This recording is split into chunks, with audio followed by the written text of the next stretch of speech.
changing your life one story at a time. This is the Chicken Soup for the Soul podcast with Editor-in-Chief Amy Newmark. Hey, it's Amy Newmark with your daily dose of Chicken Soup for the Soul inspiration. It's Friend Friday, and today I'm going to chat with my co-author, Brooke Burke-Charvet, about our brand new book, Chicken Soup for the Soul, The Joy of Less. I'm sure you all know who Brooke Burke-Charvet is.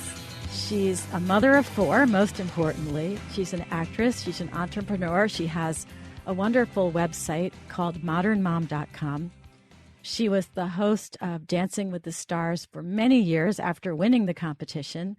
She is the host of our Chicken Soup for the Soul's Hidden Heroes television show on CBS. And she's going to be a contestant on Celebrity Apprentice later this year.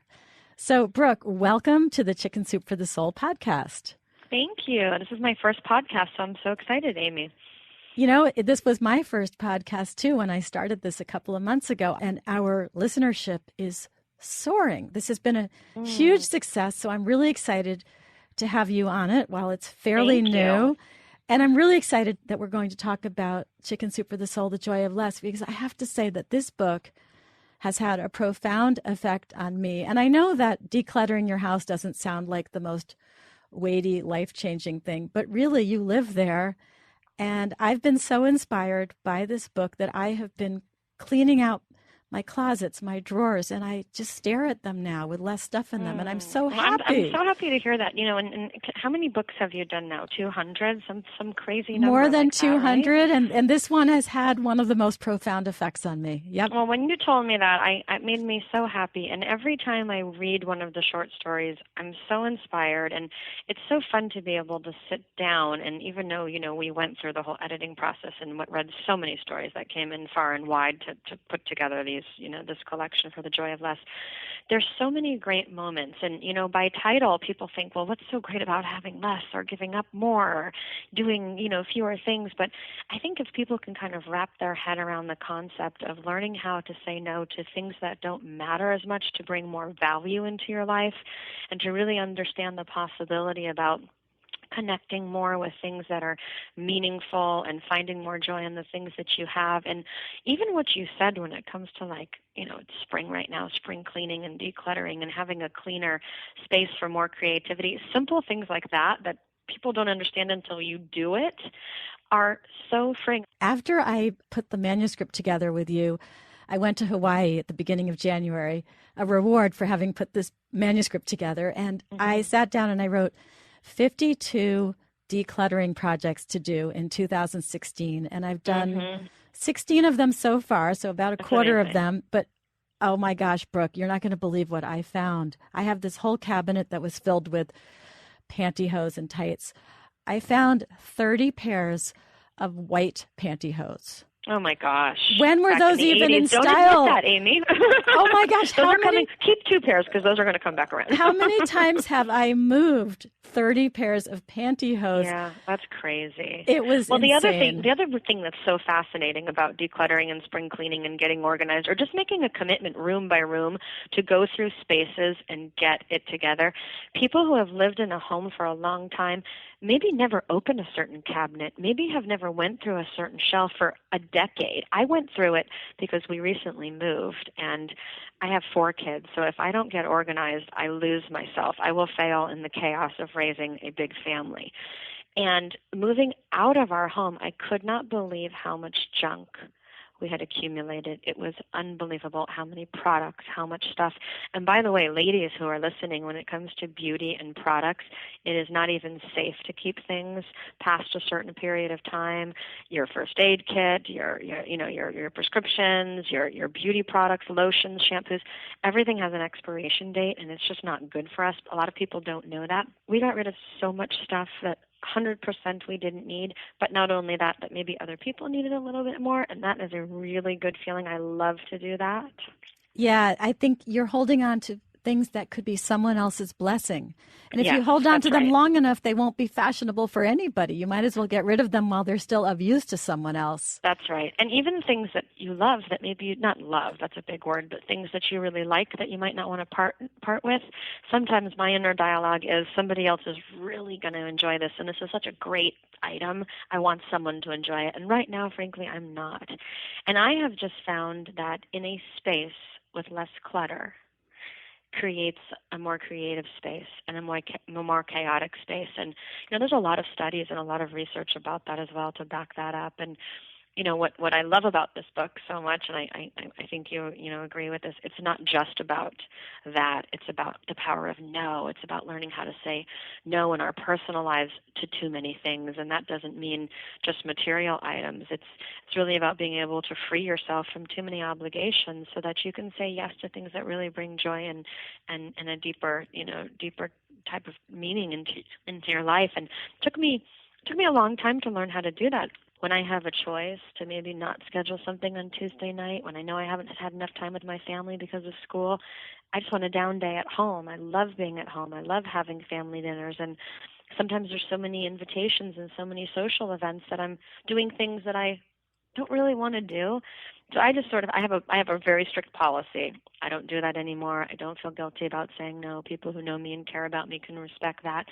And I really find joy about having more free time to spend with my family, or what a concept, a little bit of me time. Exactly. It's really hard to come by.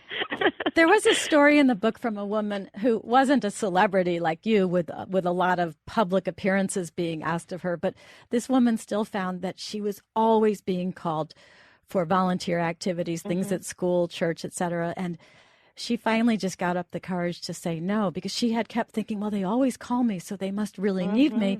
And she finally said no to somebody.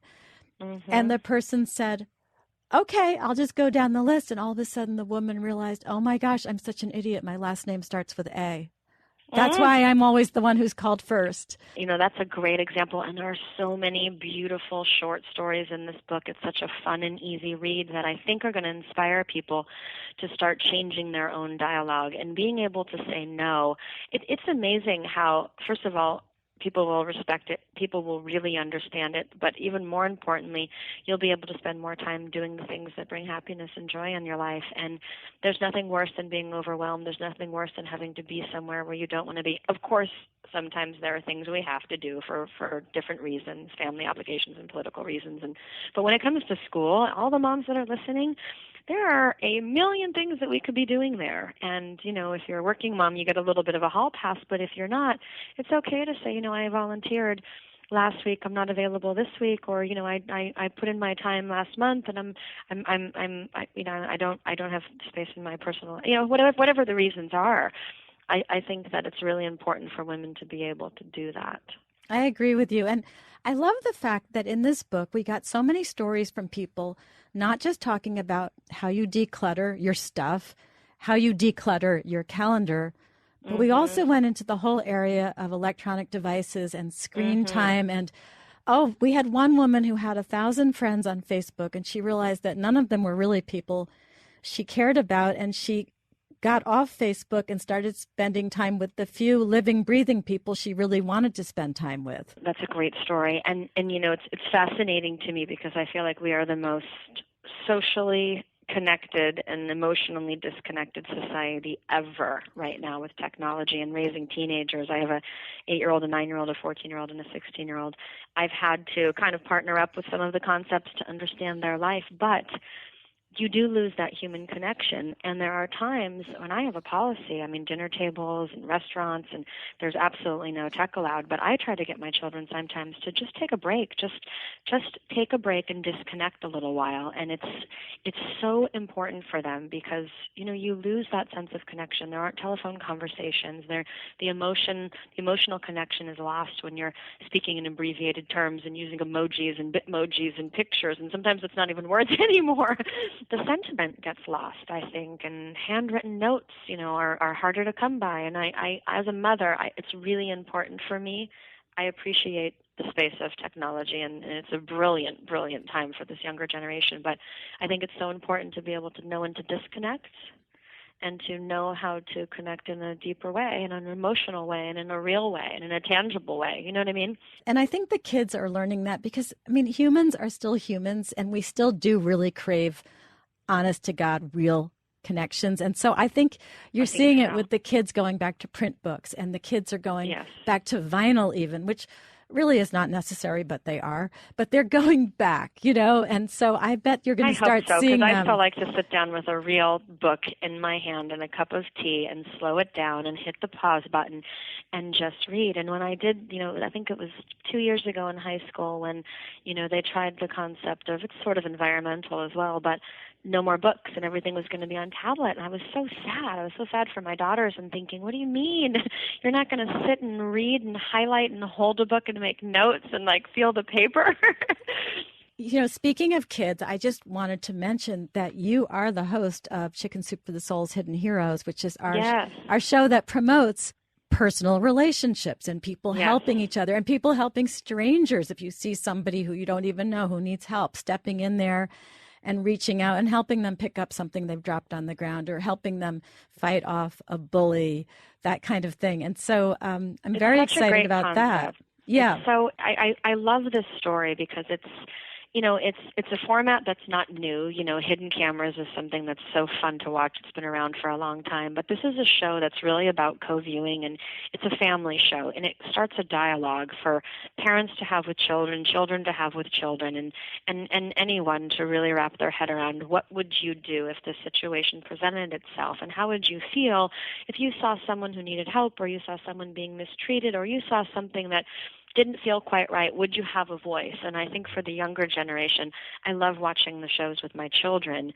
And, you know, they're usually not that interested in what mommy does for a living because they grew up in my Hollywood life. But a show like this, I'm able to say to them, what would you do if somebody was getting bullied? You know, would you have the courage to stand up for them? Or would that be okay for you? And it's just amazing to get those types of conversations started and to think personally when you're in a situation, what is the right thing to do? And not just because somebody might be watching or because cameras might be rolling, but just because we have to help one another in our society. And it's a really sweet show. And I think we're getting ready for our second season too, which is really exciting. But it's just it's a great feel-good family show, and we celebrate a lot of people. And I think there's heroes everywhere. Right? People don't always get recognized, but that's right. We're finding those hidden heroes. I know the show has affected my behavior. I was in the CVS drugstore a month ago, and there was an old man, a couple of people ahead of me, and he was trying to pay for everything with one of those electronic benefit cards, and he wanted to buy toenail clippers. And I think he might have even been a homeless man, and he didn't have the money.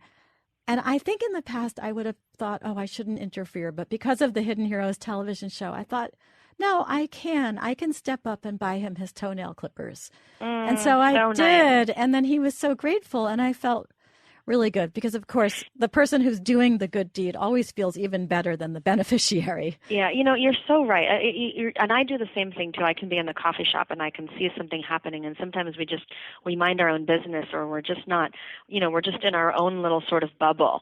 And it has made me more motivated as well. You get so much when you give, and even when it comes, and you know, to decluttering and cleaning and gifting and giving, it's such an amazing feeling when you give something to somebody else. Often the giver gets more joy than the receiver, which is something that we don't always think about.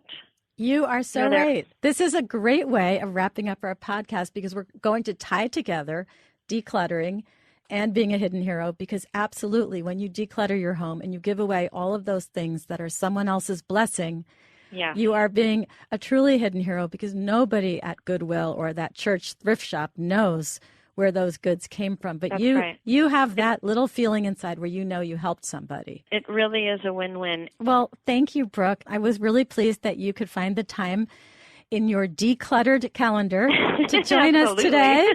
I know your advice, and our book is going to help a lot of people get charged up to do their spring cleaning.